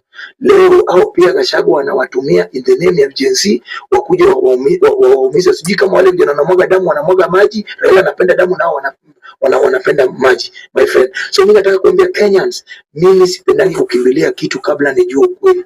Mulisani judge kila mahali, mumeongea mkasema iko watu wako na wivu na mimi.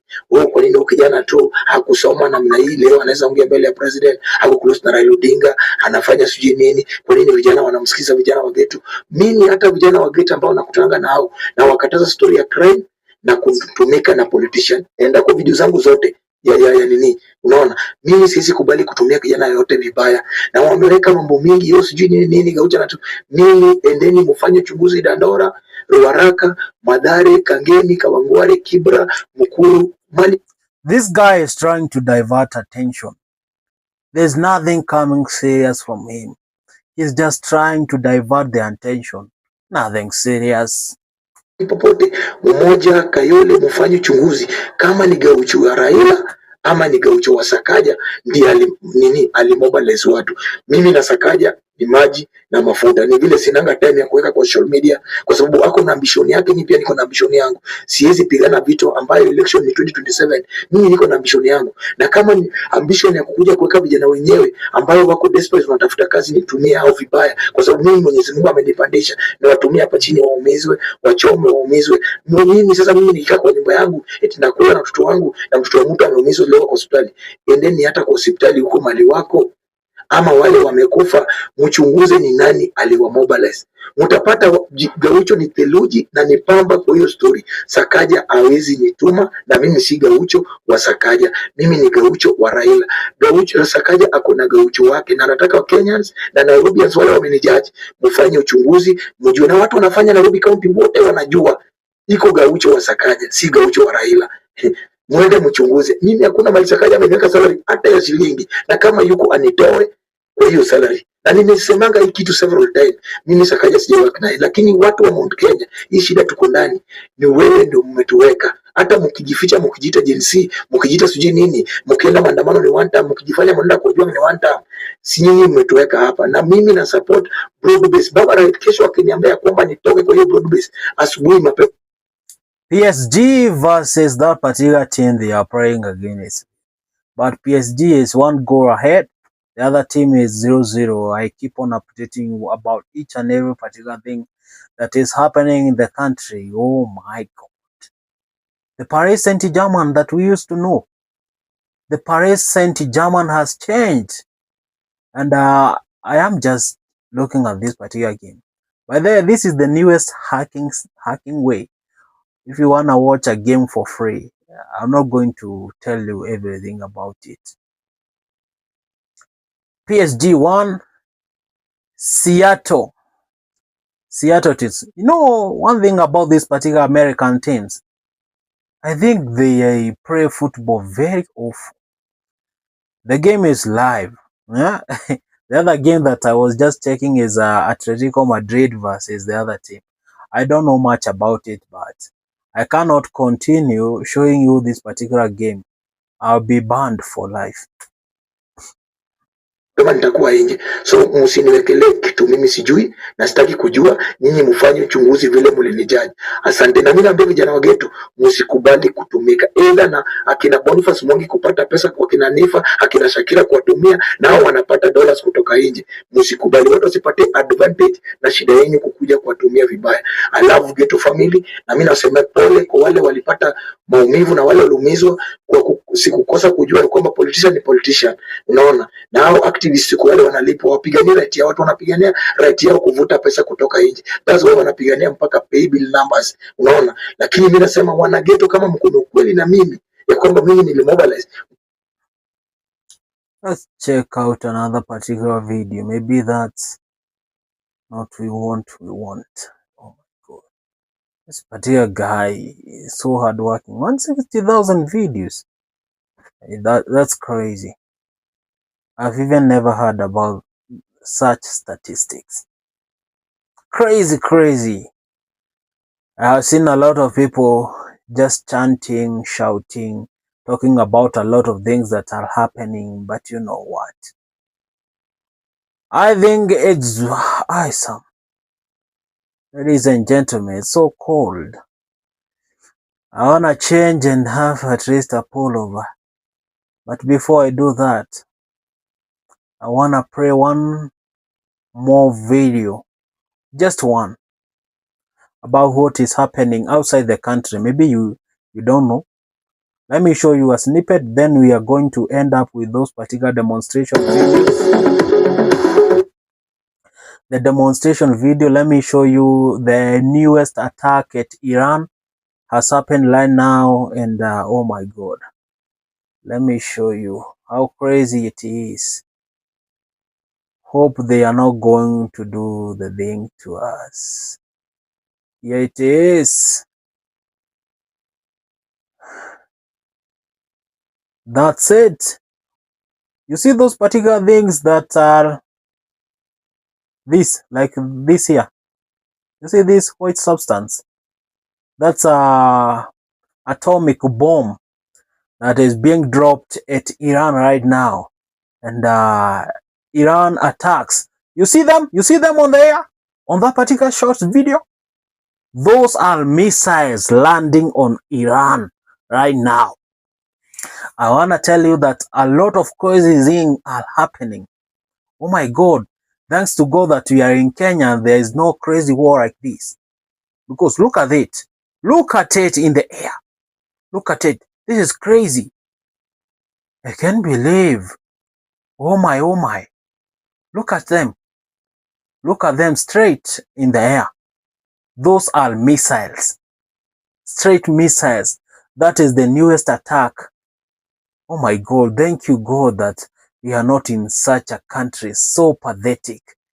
I kept you updated on those particular things, but I wanna return back home because we keep on saying home sweet home. And Tel Aviv on high alert after Iranian missile attack.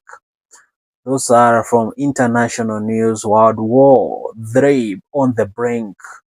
A lot of happening. A lot, my guys, happening. You can see a video right there of Iran, whereby Iran is burning after being bombed. But this was today in Israel. I don't know. There is a lot of things happening. Crazy, crazy, crazy. Oh my God.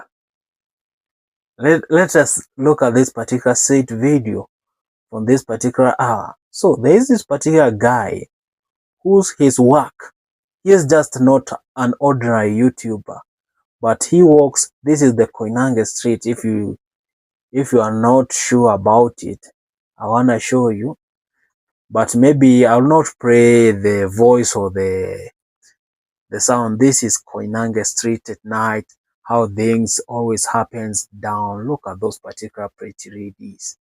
Oh my God, this is happening live. But you know what? Do you know on 25th, these particular ladies that you are seeing in the streets, they have vowed not to be there.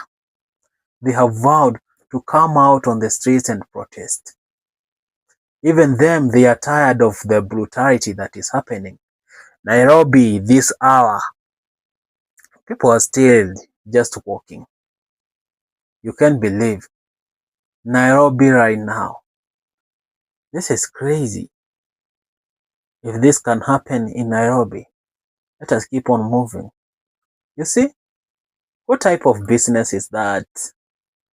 What type of business is that? Hello, hello. A business being run overnight, whereby the items that are being sold on the street, it is ordinary. I and you can understand the sweet Nairobi at night. Oh my God. This is juicy. Oh my God. A lot of people are crabbing. I want to get into one corridor and see these particular beautiful crabs in Nairobi. Look at another one here. You're going to stop here. Oh my God. Let me go back. That's crazy. Nairobi at night. Before the video jumps. You see? Here. Let us jump from that particular section because it's not quite beautiful. You see these particular buses, I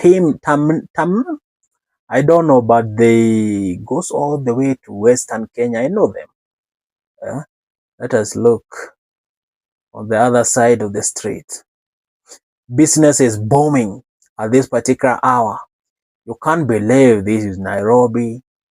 Look at it. What are they selling? You wanna tell me? What are they saying? Because maybe I don't know. Maybe bananas? No, those are not bananas. Maybe pineapples. Pineapples at night. No pineapples. Look at this. These are not pineapples being sold at night. We definitely know one thing about that. Oh my God. Home sweet home. And my data is diminishing. Can anyone out there just send credit? Just send credit to that particular number or send something. We can buy it for ourselves. Because this is going to be fire. You see that particular lady? Yes. And I show you something. Oh my God. Data. We need some data bundles. Our live stream is struggling at this particular hour because we don't have data, but we're going to cope with it. Still walking in the middle of the street. There are hawkers. Not only hawkers, but other people are hawking some unusual type of business. Do you see that particular lady around there? Oh my God. Behind that particular red car. That particular lady. And you wanna tell me that she is hawking it the whole night? Oh my God. Town is so cold. This town is so cold, but business is still booming. Look at this particular, ladies and gentlemen. Let me introduce you to, oh my God, my cameraman. Why are you behaving in that particular way? You're just taking us circles. But this is the main base. Ever me. But Sabina Joy is the mother of all things. The crazy things that happen on night. If there's crazy things that happens night, go and visit Sabina Joy, because that is the place that there is a lot of joy, just joy coming out. Very nice, clean, well sound. My God. Oh my God. Look at you see those particular ladies, the ones that I was telling you about. Look at how busy is it. I was not able to capture a lot of them, but that's crazy. And this particular guy does a lot of content with this. Oh my God. Beautiful Nairobi, sweet Nairobi. This is how Nairobi sweet this has become. Oh my God. 9 minutes to go. 9 minutes to go till we end this particular live, because we don't have data bundles to sustain the whole live, but we wanna keep doing it. Keep watching, my guys. We are just exploring the beautiful Nairobi. Oh my God, these are double deckers. Wanna find some sweet things.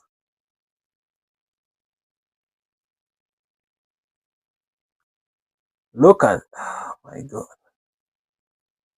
Now, this is the praise. This praise is the real deal. Look at it. Look at it. Oh my God. Let us rewind. I cannot show you everything. Business is booming. Business is booming. You wanna visit and have a sit down with these particular people.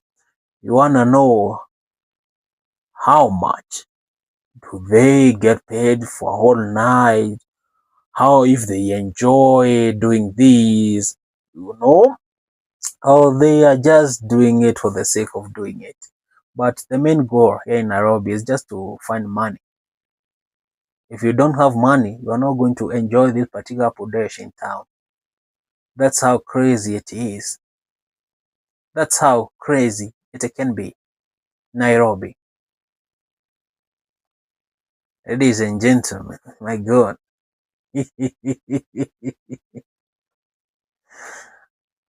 I want to show you something else.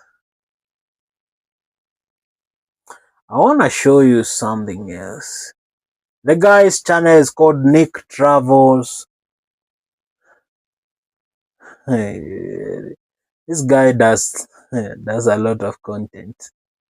No, he was just doing about with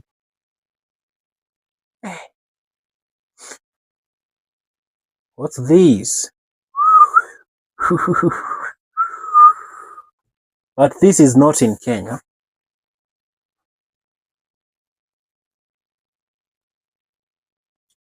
Where is this? Oh my God, you can't believe it. This is not in Kenya. It cannot happen in Kenya. In Kenya, people cannot be able even to stay like this. That's crazy. That's disturbing content.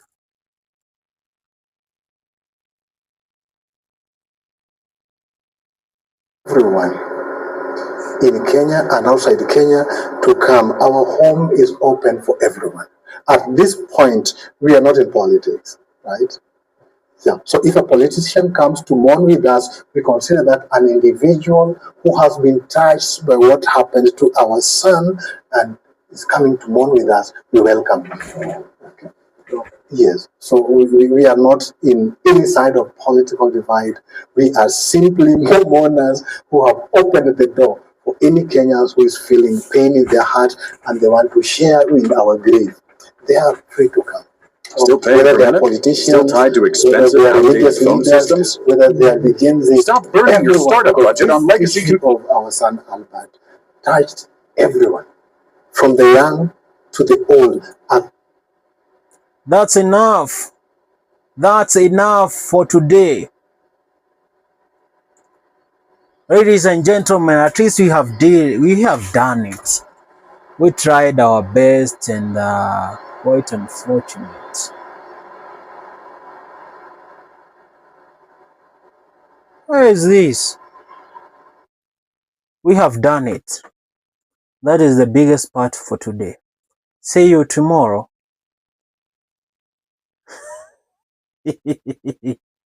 We did something quite good. Guys, see you tomorrow. And thank you so much for watching. If you were not here when the video started, we are going to repost the video tomorrow still. And a lot is happening in terms of football. For those particular people who love football, PSG has added another goal, and it is 2-0. 2-0. PSG has added another goal. It is 2-0. We can just end the live. My God.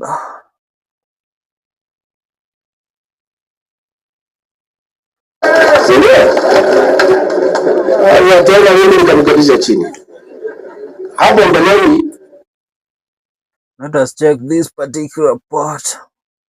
How comes?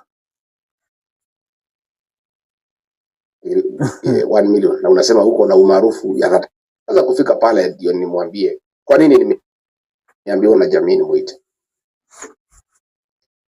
huyu William Ruto, isipokuwa ni kura ya mlima angekuwa rais wa Kenya. Kweli ya maongo? Na alishinda na kura 200,000 pekee. After mlima nimempatia 4 million. Amepeleka mimi pale National Assembly na Senate. Ma TV yote Kenya dunia. Watu ya mlima wameuliza, huyu William Ruto tulichagua ametuaibisha kama jamii. He has humiliated us.